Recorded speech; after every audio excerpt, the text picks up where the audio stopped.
The Spurs win the draft lottery and the chance to draft Victor Wembanyama. The Denver Nuggets are 1 win away from the NBA Finals. And what is wrong with the Boston Celtics? We'll answer all these questions and more on NBA Sideline.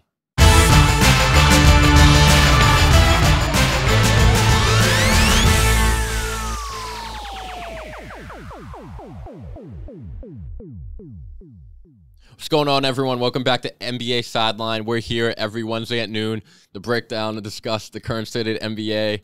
I'm your host, Matt Sampson. Before we get started, make sure you like the video, subscribe to the channel, leave a comment. It really helps out. Joining me today, as always, T, what's going on? Hanging in there. I got my Rockets gear on. I was going to say, my Harden jersey. We'll be talking some James Harden, some Rockets down the stretch. But we're going to start off. The biggest story right now, T, is in the state of the league. The draft lottery was a couple days ago, and a lot of teams had the same odds, the Pistons, the Spurs, and the Pistons got screwed. They ended up getting the 5th pick. The Spurs won the draft lottery, and they will now have the opportunity to draft Victor Wembanyama, the prospect from France. People are touting him as the best prospect since LeBron James. He's 7'5". He shoots like Durant, insane athleticism, insane wingspan. T, is this the type of move that, changes a franchise? Is this going to be like another Tim Duncan, LeBron? Like, what do you make of this? Well, absolutely. I think as long as he doesn't get hurt, this guy's going to be a great. He definitely just convinced Pop to stick around a couple more years. So we'll see what he can do with him. It kind of stinks. I wish he was with a team that, kind of had a better roster, Yeah. But I was going to say, it'd be cool if he went, if he teamed up with Dame in Portland, maybe, they can, like, the last couple of years of Dame's career, or even if he went to the Hornets, I think, at the number 2 pick. Yeah. Like, if he teamed up with LaMelo and they get a couple young guys there, that'd be an exciting team. I agree with you, man. I mean, this feels like the type of move, because there have been a lot of highly touted prospects since LeBron: Zion, Anthony Davis, Derrick Rose, John Wall, but no one close to Wembanyama. I mean, he's 7'5". He shoots like Durant. Yeah, he's just got the physique of a mutant. Like, dude, it's never seen it before. It's crazy to think if he was in like 1975, like he wouldn't be like this. He'd stick his ass in the paint, He's like if Yao Ming and KD had a child. It's Wembanyama. Like, thanks to guys like KD and Dirk, like, now he's got a handle. He comes up shooting, developing a handle. I'll ask you, T, if Wembanyama is not a Hall of Famer, is this a disappointment? Is it an underachievement with all the hype that's built up so far? I know it's a lot to put on a prospect, but well, probably, yeah. Yeah. I mean, are they going to refer to him as the next chosen one? Like, who knows? I mean, he comes in a long line of Spurs. The Spurs have only had 3 number 1 picks, so he'll be the 3rd. Tim Duncan, David Robinson, probably 2 Hall of Famers, probably 2 top 20 players ever. Yeah. So a lot of expectations for him. But he's going to be dude, I'm actually really excited to see how he looks in the NBA. I mean, I think even walking into the NBA right now, he's a poor man's Rudy Gobert, I mean, he can defend the rim just as good as Rudy Gobert, and he's just the only difference is that Rudy Gobert has a little more muscle on him. Yeah, I think once he gets in the league, maybe puts on a little bit more muscle. I mean, he'll be unstoppable. Yeah, seriously. I agree. Next topic, state of the league. We'll go out west. We'll stay out west. The Denver Nuggets, they've never won an NBA Finals. They're 1 win away. They have a 3-0 lead on the Lakers right now. Both Nikola Jokic and Jamal Murray are playing some of the best basketball of their career. They're both balling out. Do you think the Nuggets should be the favorite to win the title right now? Yeah. Mm-hmm. Are they your pick right now? Currently? Yeah, they're my pick. This team is clicking on all cylinders. They just can't be stopped. It's not even these two, It's Bruce Brown, it's Aaron Gordon, it's KCP, what's Michael it? Porter. Braun? Is it Braun? Brown? I don't know, whatever his name is. But they're so deep, and they're gonna have home court advantage in the finals as well against the Heat. Yep. So I don't know. I don't see how they can lose. I agree, dude. I think at this point, Denver should be the favorite. I think all year, I mean, they were top 3 team. It was like them, Celtics, and the Bucks. Yeah. But no one was picking them because they had never done it in the playoffs. They'd always kind of come up short. It seems like this is their year. It feels like their year. You know, this looks like they're going to get past LeBron. They got past KD. I mean, if they win the title, I mean, you look at the teams they got past. They got KD and the Suns, you know, LeBron and the Lakers. And now, you know, if they play Jimmy Butler in the finals, I mean, I got to give Jokic a lot of credit. I love his game, but I never knew if he could, you know, get it done in the playoffs. He's really stepped up. Yeah. Yeah, like his offense has been so good that it's masking his poor defense, you know? It's insane. And like you said, dude, we talked about, the Celtics were deep. Denver might be the deepest team in the league, dude. They got their whole starting five are like all good players, you know? Yeah. And it's something about this altitude, clearly, too. It gives them all a distinct advantage when it comes to, you know, scoring in transition or just being a faster team. Well, guys, LeBron literally they asked LeBron about playing in Denver, the altitude out there. He said it's real. Yeah. Because, you know, you know, obviously they're used to it. You go out there, third, fourth quarter, you're sucking wind. Because you're not used to it. Your body's just naturally not used to it. You know what I mean? So that's a distinct advantage for them. T, I agree with you. I like the Nuggets to win the finals as of today. Yeah. Next story. Not a great one for us, T. You know, we both picking the Celtics all year. Well, the Heat have been dominating the Celtics. They're now up 3-0. There you got Jimmy Butler yelling in the face of Grant Williams, the Batman. I don't even know where to start. I mean, frankly, this has been an embarrassing series for the Celtics. This is a type of series loss, the way they lost last night, that, you know, breaks up a team. I'm not even going to ask a question. I'll just say, what are your thoughts? What are your thoughts, T? Well, I'll save the majority of my Celtics thoughts for the bleed green segment, but this Heat team's just better than us. Yeah, let's talk about the Heat a little bit. What do you think about Miami? I think the Heat are just. I mean, I didn't think they were better than us, but I watched Skip Bayless this morning, and of course he broke down our season. You know, he talked about how we had some tough losses in the regular season. You know, to the Knicks, the Bucks, the Cavs. We lost to the Magic. We did have 3 times. Tough losses, yeah. So. This team, when it comes down to it, this team wasn't the same as last year, and I think they were trying to be the same as last year, knowing they weren't. And we thought that Malcolm Brogdon was going to help, and I mean, he was helping us for the majority of the playoffs, but I'm pretty sure he didn't make a 3 last game. I agree with you. I think last year's team this team should be better because theoretically you have the same team plus you added Malcolm Brogdon for 6 man of the year. Last year's team was better. I think it starts with on the defensive end. They're not as good defensively. And, you know, whether it starts with Mazzula or the players, take your pick. I'm going to rip the Celtics into bleed green. I'll just say Miami, though. Man, I know they're tearing us apart, man. They're a fun team, man. They play hard. They're gritty. They play the way you should play. They get a bunch of undrafted guys. Last night, Gabe Vincent gave you 29. Duncan Robinson gives you 22. Jimmy Butler, Pat Riley, Spo, they got these guys playing inspired basketball. I mean, Caleb Martin looks like Scottie Pippen. He's playing unbelievable. Yeah. Every guy on that team that comes in and gives 110%. They're just all dogs on that team. Bam Adebayo's dunking on the whole Celtics team. You see him dunk on Jalen last night? Yeah, and they get 20 and 20 from him. They play in the playoffs the way you should. They play with attitude. Like, they want to be there, dude, and they want it. You can tell. They want it so bad, and they can smell it. The Celtics don't. It's almost like that game where the Heat were down in the third quarter against the Hawks. They just all looked at each other and said, "All right, it's time to go now." And dude, Jimmy, I've always been a big Jimmy Butler fan. I just like the way he plays. I like his attitude, and dude, I got to give him credit, man. He's been unbelievable this whole postseason. Him and Jokic have probably been the 2 best players this postseason. Yeah, they have this Heat team built like the Bucks championship team. You know, you're just playing hard. Surround them with shooters. Gritty. And a lot of, before we move on, everyone's saying, you know, Heat Nuggets. Everyone's already picking the Nuggets, and I would too. And but like I was talking with some of my students today, and they were saying Heat have no chance. And I wouldn't say that, because I would say they had no chance against the Bucks. Then I'd say they had no chance against the Celtics, and they proved me wrong both times. So I'm still picking Nuggets, but I can't. You know, I think the Heat have a shot. Yeah, personally, I think the Heat will will give them. I think it'll give him a series. We'll give them a chance, but I do think it'll come down to Bam versus Jokic. I agree. And I think Jokic will just be yeah, too Jokic much might for be him. too much. We'll see. That's going to be a huge matchup. I agree in that series. Butler versus Murray, too. Last story, State of the League here. T, you're wearing the shirt today. I got my shirt on. Wait, did you wear that because of the news? Yes. Oh, that's all. Okay. Dude, I saw this news. I thought of you right away. Your biggest Harden fan I know, biggest Rockets fan. So reports are coming out. It looks like he's most likely leaving Philly.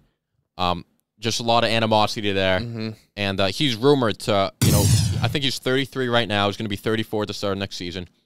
It's looking like a lot of teams interested. He's going to get a 4-year, $200 million deal. And I think the favorite right now to land him is the Houston Rockets, his former team. This is when he was at his best, MVP level, dropping 40 points every game. T, do you like this for Harden or do you like this for the Rockets? I mean, as a Harden fan, I'm glad he's getting his money. Yeah. As far as the Rockets, I don't really know why they would. It doesn't make a lot of sense. I've looked at most of the mock drafts. They have the Rockets taking Amen Thompson, who's a guard. Okay. At the fourth pick. Yeah, fourth pick. Him and his brother, right? I mean, that would mean, let's say we do get James Harden. That means we have Kevin Porter Jr., Jalen Green.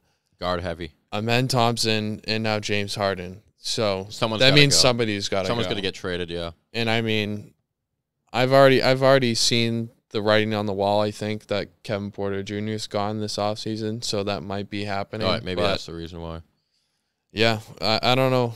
If they're going to welcome him back, then sure. Dude, for me, I don't think it makes sense on either side. Yeah. Because if I'm James Harden, I'm 33. I've done everything in this league except win a ring.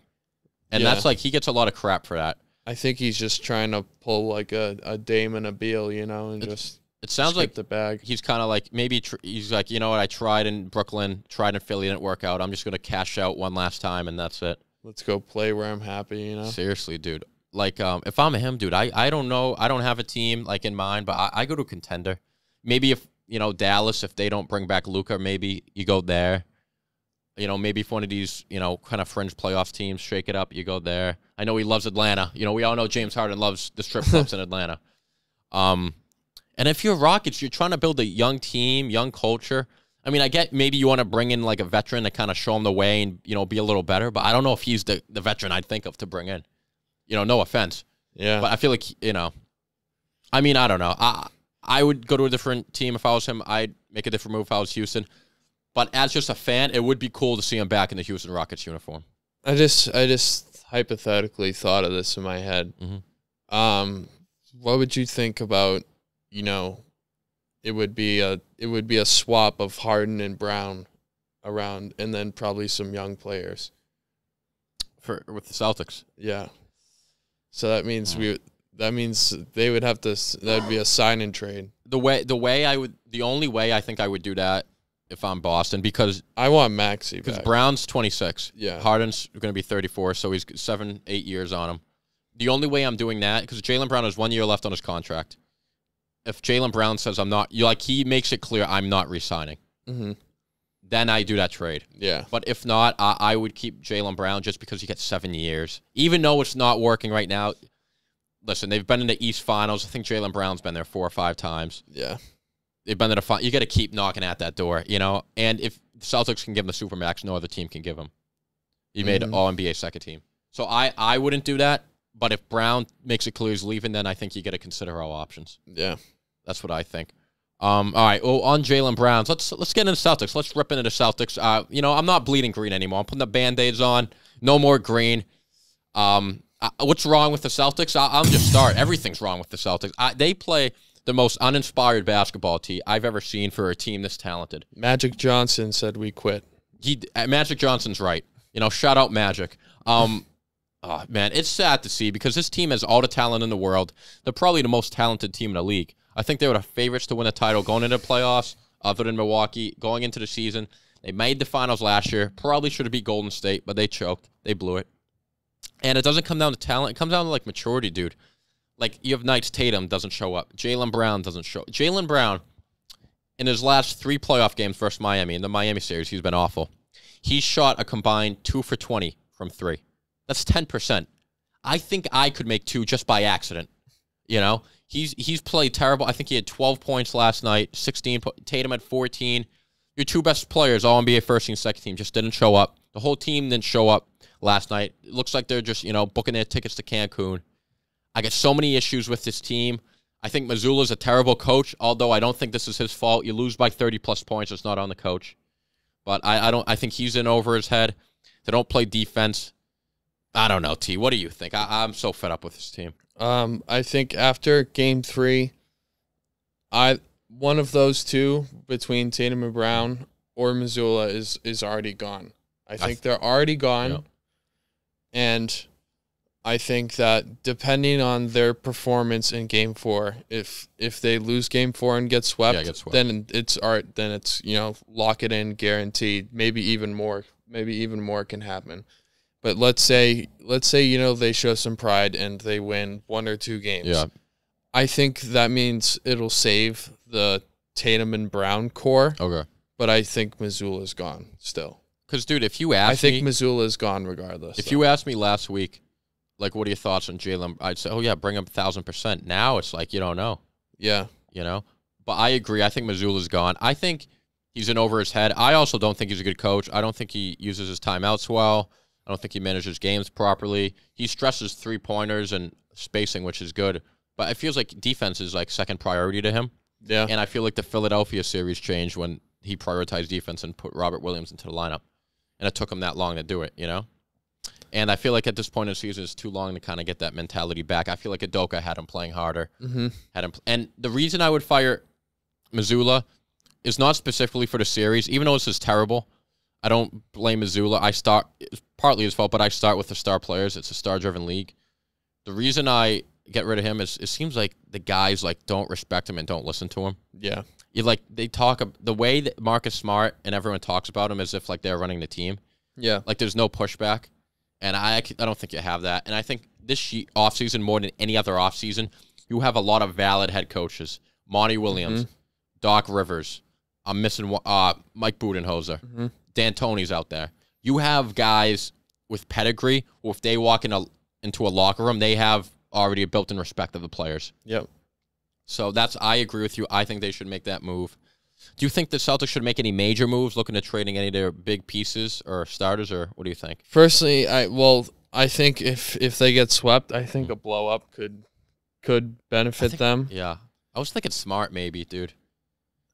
Well, when you were talking about Atlanta earlier, I think they're also a team that's going to be shopping some players this offseason. Dude, I would. They get some good role players. I wouldn't mind.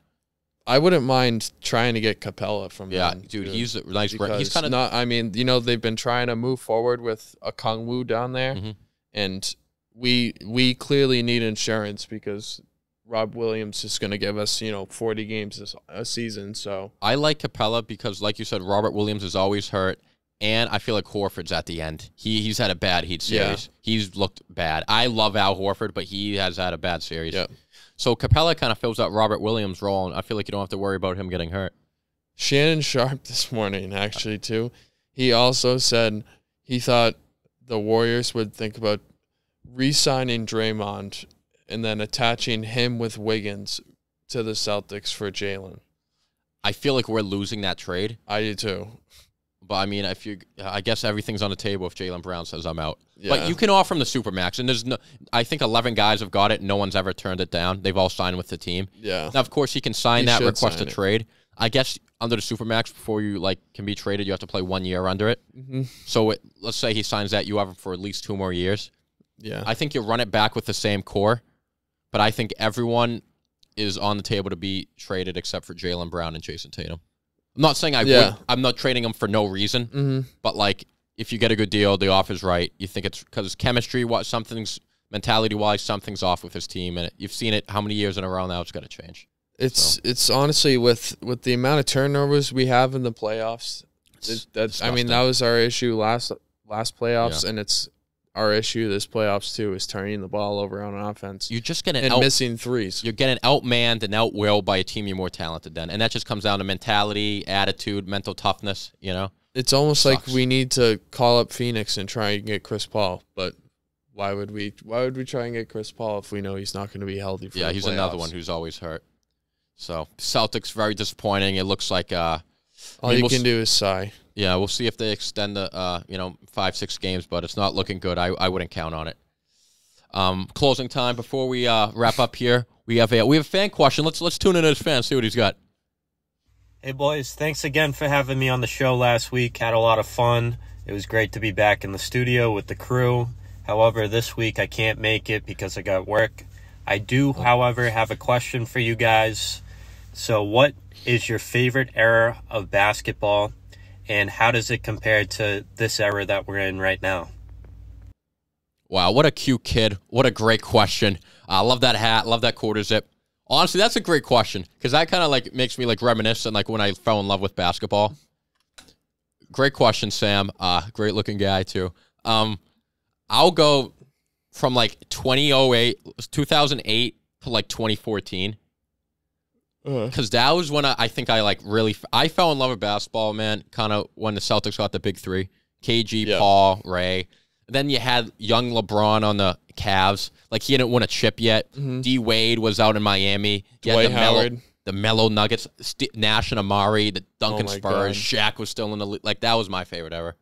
Yeah, definitely. I mean, I fell in love with basketball when the 2008 Celtics were around, you know. Then the freaking Lakers beat us the very next year. Dude, the Kobe Lakers. Them were screaming in pain the very next year, so... Pistons, Gilbert Arenas, and I feel like at that point too, you still had like a physical. There was still like some swagger, you know what I mean? It wasn't like this all three and just huck up threes, you know. I feel like that just like 4 years of being a Celtics fan made you just like you like had to become a Celtics fan. Oh, dude, it was awesome. You witnessed our peak, and then you saw us slowly diminish each year, but we were so close. I was gonna say we still had a chance, but you knew like every year, like it went decreased a little bit. Like, I'll never forget going to that game where Jeff Green had like 45 points in the Garden. Everyone's screaming his name, dude. Then the next game, he probably had like 11. Yeah. It's a Jeff Green experience. It's a Jeff Green experience. Before we close up, I have another question for you, T. I just thought of this because I just got an update on my phone. Carmelo Anthony announces retirement officially today. We grew up watching Melo, dude. Future Hall of Famer. Terrible playoff record, 3-13 in playoff series, and never got that ring. But one of the best scorers of all time. We grew up watching him. Everyone loves Melo. I don't know if you have a favorite Melo memory. My favorite Melo memory is when they were playing the Bulls, and he hit those 2 threes to tie the game and then win it at the end. And Mike Breen said, "Bang, Anthony for 3." I always think of that. I'll always love Melo. I don't know if you have a favorite Melo memory.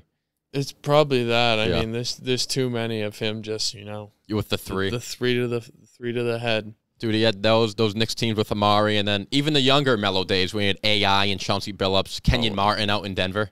Those are some fun teams. He learned from the best, truly. Yeah, he did.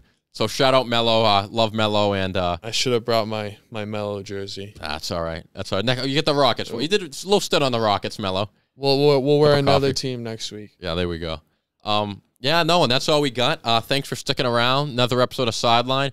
Remember, we're here every Wednesday at noon to break down and discuss the current state of the NBA. We're completely viewer-supported, so please be sure, press the like button, subscribe to the channel, leave a comment, and we'll be back next week.